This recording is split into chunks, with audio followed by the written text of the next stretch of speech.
সবচেয়ে দামি ইবাদতের নাম কি?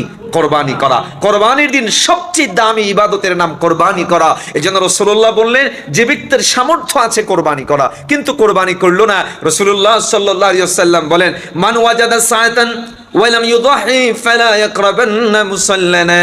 যে ব্যক্তির সামর্থ্য আছে কোরবানি করার, কিন্তু সে বিভিন্ন অজুহাতে কোরবানি করলো না, লোক নাই আমার, কে এগুলো মেনটেন করবে, বাড়িতে জায়গা নাই, রক্ত অহেতুক এই ঝামেলা বার্ডেন, বিভিন্ন অজুহাতে কোরবানি করলো না, রাসূলুল্লাহ বলেন সে যেন ফালা ইয়াকরাবান্না মুসাল্লানা, ওই ব্যক্তি যেন আমার ঈদের নামাজে উপস্থিত না হয়। আল্লাহর হাবিব বলেন সে যেন ঈদগায় উপস্থিত না হয়। এটি আল্লাহ রসুলের হুমকি, আল্লাহ রসুলের হুঁশিয়ারি। অন্য হাদিসে আসছে, যে ব্যক্তি সামর্থ্য থাকার পরেও কোরবানি করলো না, সেই দিন ওই ব্যক্তির থেকে আর হতভাগা যেন আর কেউ নাই নাই নাই। এই জন্য কোরবানির দিন সামর্থ্য যাদের আছে অবশ্যই কোরবানি করবেন। আল্লাহ আমাদের তৌফিক দিক।